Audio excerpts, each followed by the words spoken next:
Bonsoir, ici Michel Barrette. Vous savez, ce soir, c'est une soirée très spéciale car c'est le 100e épisode de Kilomètre-Heure. Et on est quand même conscient que c'est le public qui décide de la longévité d'une émission. Alors, on vous remercie de nous accueillir comme ça dans votre salon. On n'est quand même pas de la visite ben collante parce qu'on est là quand même juste une demi-heure. Quoi qu'on est là à toutes les semaines. Alors, c'est pour ça que du fond du cœur, on aimerait vous dire tous ensemble un beau merci!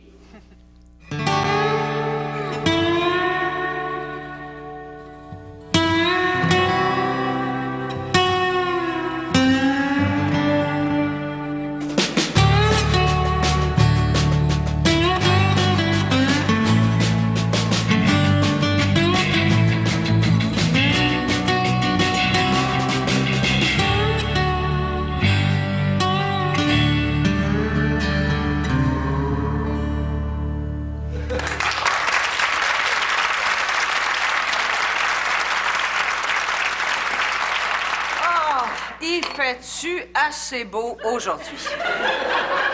Voyons, Roxane, il mouille, il vente puis il fait frette. Ah, peut-être, mais c'est Cancun dans mon cœur. Ah non, je suis allée à un colloque sur les méthodes de gestion moderne des ressources humaines organisé par la Jeune Chambre de commerce et j'en suis sortie de là, tellement stimulée.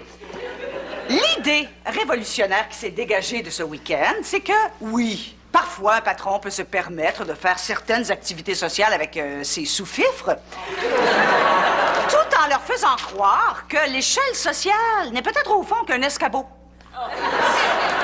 Arrête, Mère Teresa, de nous faire broyer. Mais pour arriver là, à cette illusion d'égalité, il va falloir appliquer cette notion que j'ai apprise ce week-end, c'est-à-dire le get-together. Le get-together. Le get-together.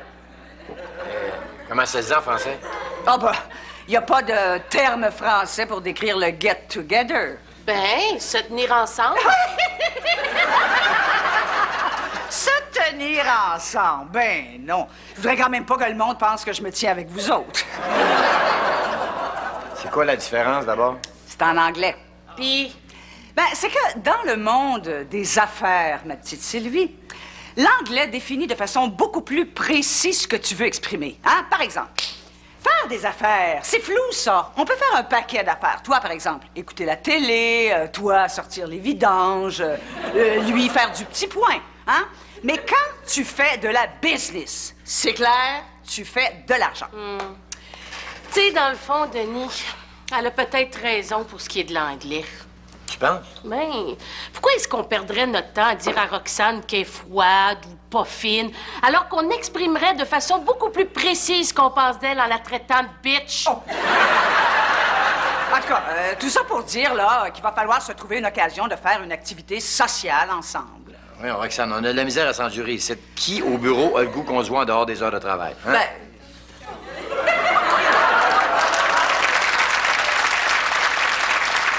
Non, mais il fait ça assez beau aujourd'hui, hein? Voyons, Jean-Louis, il mouille, il vente puis il fait frette. Ah, peut-être, mais c'est caillou coco dans mon cœur.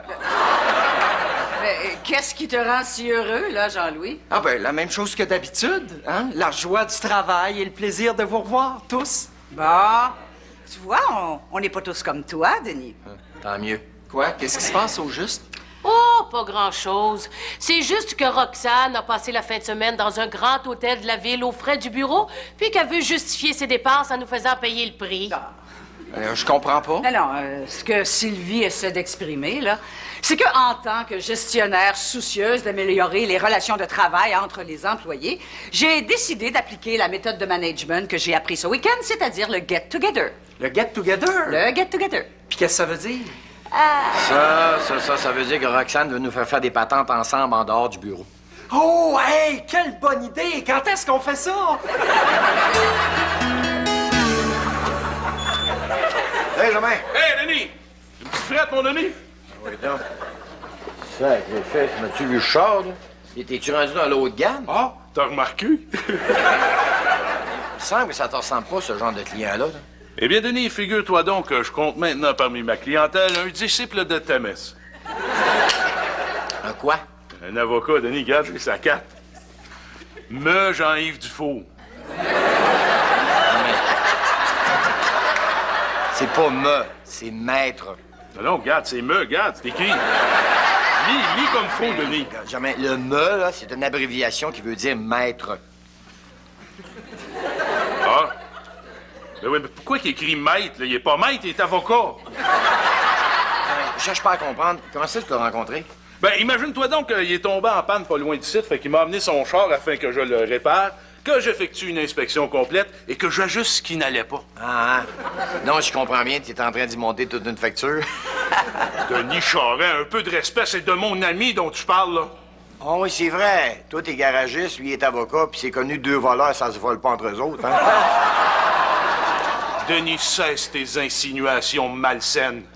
Nous en sommes venus à un accord honorable entre 2 professions respectables comme sont le droit et le garagisme. Ouais? Quelle sorte d'accord? Eh bien, imagine-toi donc qu'il m'a proposé une entente incroyable. J'y répare son char gratuitement, puis lui, en échange, il m'offre ses services d'avocat gratuitement. Ah, une espèce de troc. Non, non, c'est pas un truck, c'est un char. Non, je veux dire comme un échange de services. Ah, ouais, c'est ça. Pourquoi tu fais ça? Parce que t'as pas besoin d'un avocat. Ah, là, t'es jaloux parce que t'en as pas d'amis avocats, toi, hein? Non, j'en ai pas d'amis avocats, puis j'en veux pas d'amis avocats. Moi, quelqu'un qui me charge 100$ de l'heure puis s'habille en robe pour aller travailler, je trosse pas ça. Ouais. Pourtant, ça pourrait être utile un jour, Denis. Peut-être. Que se passe-t-il, Denis? Serais-tu tourmenté par des problèmes quelconques? Non, c'est juste que j'ai reçu ça. Et qu'est-ce? Qu'est-ce? Faut que j'aille en cours. On me demande d'être juré. Que c'est ça? Madame Roxane Tremblay, domiciliée au Galerin, chemin de l'île des Sœurs, est priée de se présenter. Quoi? Roxane, je veux dire que je pense que je pourrais pas faire partie de votre get-together. Bon. Il s'est trouvé une défaite. Hein, laisse-moi deviner. Attends. Oh, ta grand-mère est morte. Non, mon devoir de citoyen m'appelle, puis j'ai pas d'autre choix que d'y répondre. Attends une minute, toi. T'as reçu une convocation pour faire partie du jury dans l'affaire Thibault? Ah oui? Pourquoi? Je n'ai une, moi aussi. Roxane? Je pourrais pas faire partie de ton get-together. Laisse-moi deviner. T'as reçu une convocation pour faire partie du jury dans l'affaire Thibault? Oui? Comment tu sais ça? On en a tous eu une. Oh ben, tu parles d'un addon, toi? Bonjour. Ah, d'après ce que je vois, vous avez reçu vos convocations. Mais, qu'est-ce que tu veux dire, Jean-Louis? Ben, moi-même, j'ai reçu une convocation de la Cour pour faire partie du jury. Alors, voyant que je cherchais d'autres candidats et que si moi, je faisais partie du jury, ben, ça risquait de compromettre notre get-together, ben, j'ai donné votre nom. Hey, vous rendez-vous compte? On risque de passer plusieurs jours passionnants ensemble.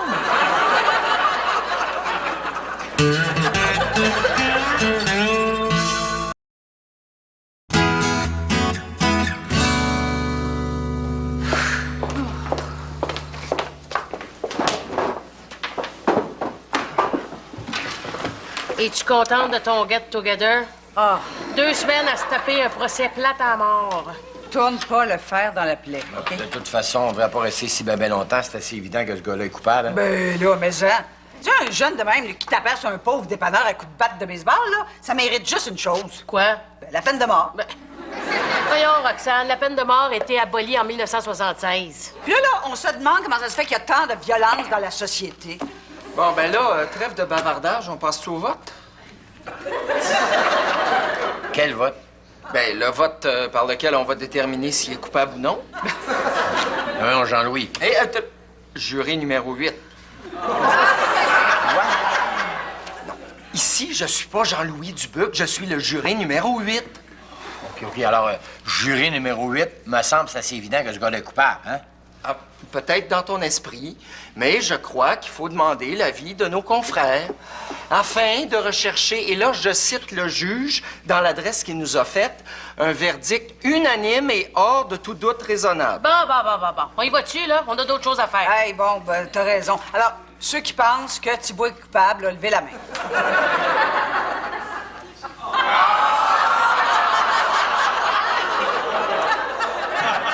Ben quoi, j'ai un doute? Ouais, mais je suis sûre qu'il est pas raisonnable.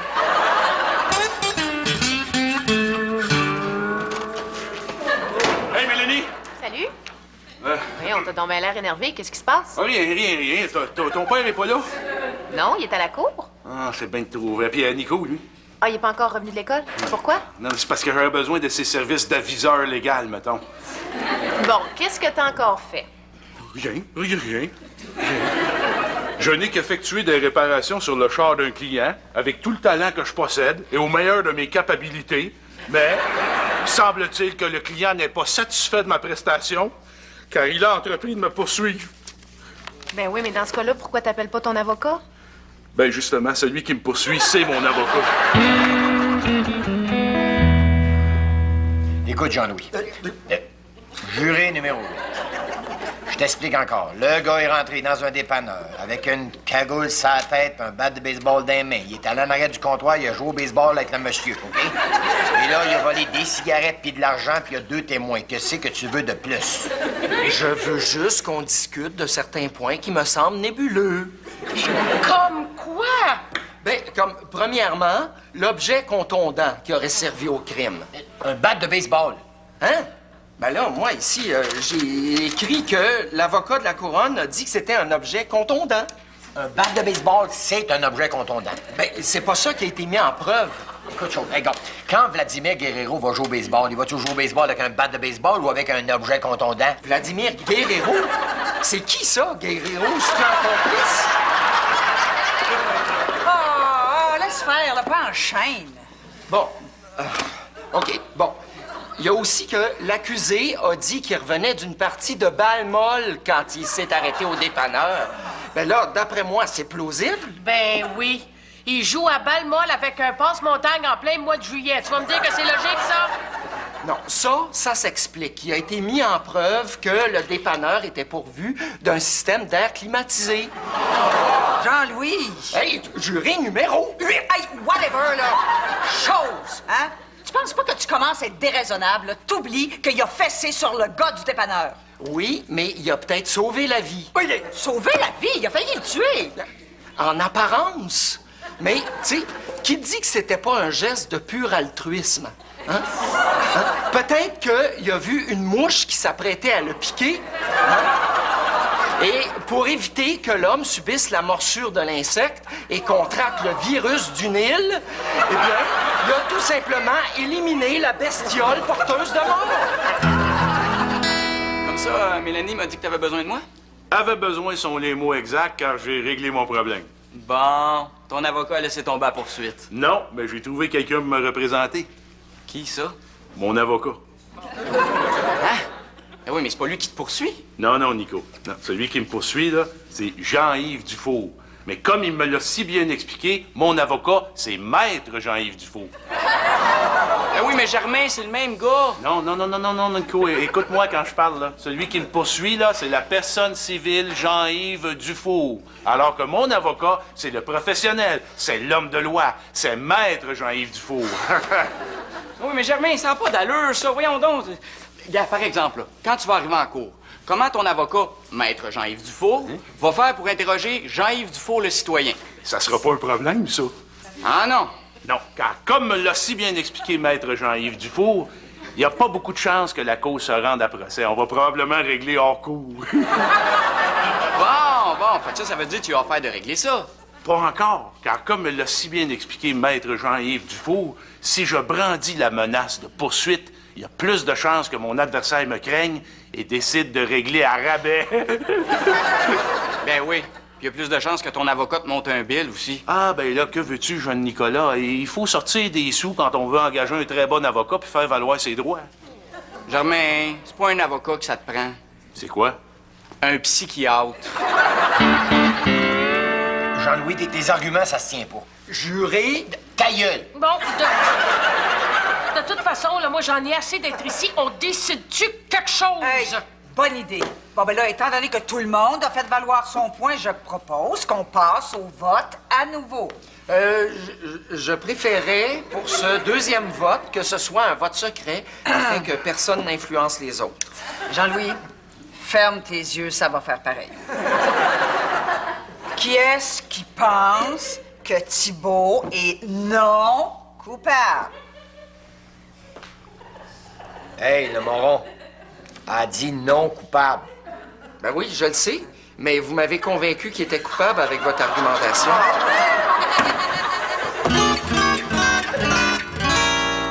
Hey, Nico! J'ai besoin de ton aide. Bon, t'as enfin compris que ton avocat puis le gars qui te poursuit, c'est le même? Non, c'est pas ça. C'est juste que tantôt, je m'en vais en cours. Puis là, mon avocat, il m'a exposé plusieurs avenues et j'ai besoin d'une deuxième opinion avant de prendre une décision. Si une des avenues, c'est de te donner des pilules pour les maladies mentales, saute sur l'occasion. Mélanie, c'est d'une deuxième opinion dont j'ai besoin, pas d'une troisième, hein? Laisse Nicolas répondre. Ben, je suis assez d'accord avec Mélanie, hein? Bon, OK d'abord, OK. Moi, me débrouiller tout seul. Ben non, là. Allez, vas-y, assis-toi, là, puis dis-moi c'est quoi tes possibilités de règlement.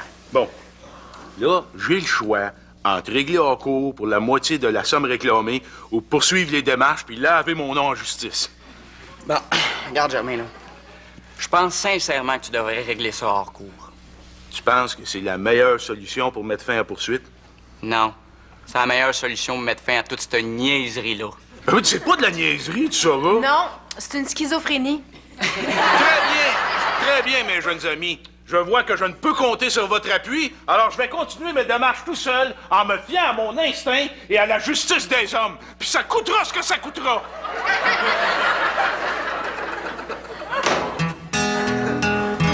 Sérieux? Vous m'avez convaincu avec vos arguments. J'ai réalisé en vous écoutant que c'était absurde de laisser un récidiviste en liberté. Donc, tu penses qu'il est coupable? Oui. Bon, hey, on va rendre notre décision, là. Coupable à tous les chefs d'accusation. Attends.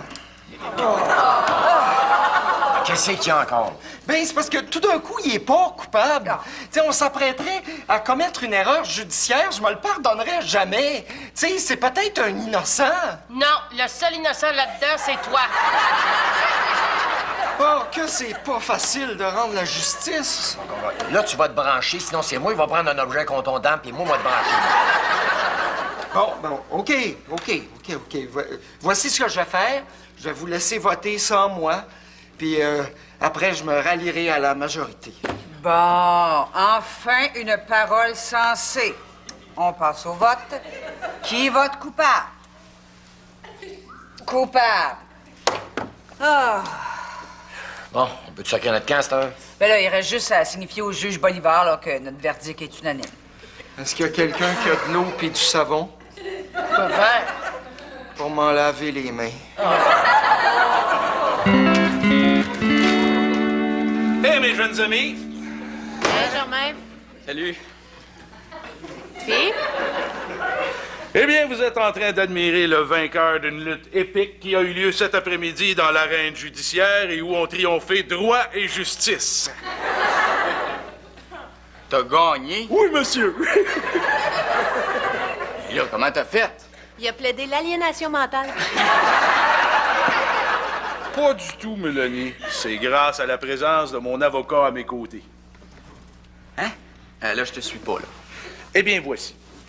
Maître Jean-Yves Dufour a décidé de m'appuyer dans ma démarche, ce qui fait que Jean-Yves Dufour, le citoyen, n'a pas pu se présenter pour défendre sa cause.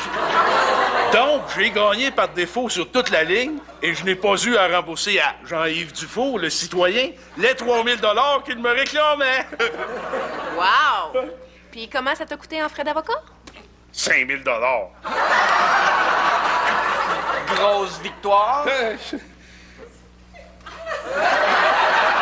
Shit! Bon, on peut-tu rendre notre verdict, là? Non. Comment ça? Hey, le juge s'est récusé. Il faut recommencer à zéro.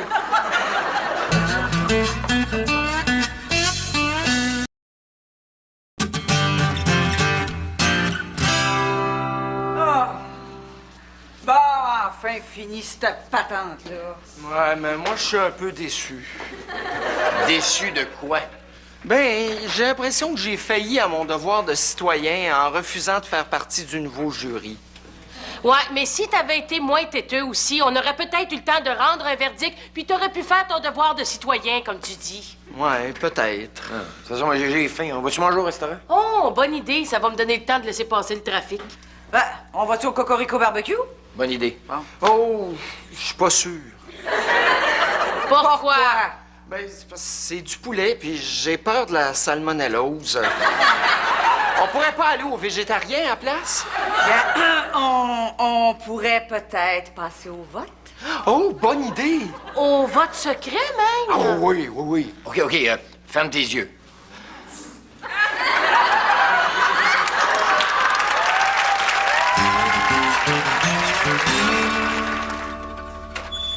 Hé, Germain! Hey, Denis! Une petite frette, mon Denis! Ah oui, donc. Une autre voiture de luxe? Pas un autre avocat, j'espère. Là. Non, cette fois-ci, c'est un médecin. Regarde. Là, sa carte. Drr Louis Lacoste. Germain, c'est pas drrr, c'est docteur. Ah non, regarde, c'est écrit Drr Louis Lacoste. Germain, le drrr, c'est l'abréviation de docteur. Oh. Là, tu fais pas ça gratis, j'espère. Oh que non, j'ai fait un contrat échange avec lui. Qu'est-ce que tu veux dire? Ben, on fait du truck, là. Ouais. Mais dans quel sens l'échange? Ben, tu vois, moi, je répare son char gratuitement, puis si j'ai besoin de ses soins, ben, je paye rien. Oh, wow! C'est le fun, mais il y a juste un problème. Quoi? Ça coûte jamais rien d'aller voir le docteur.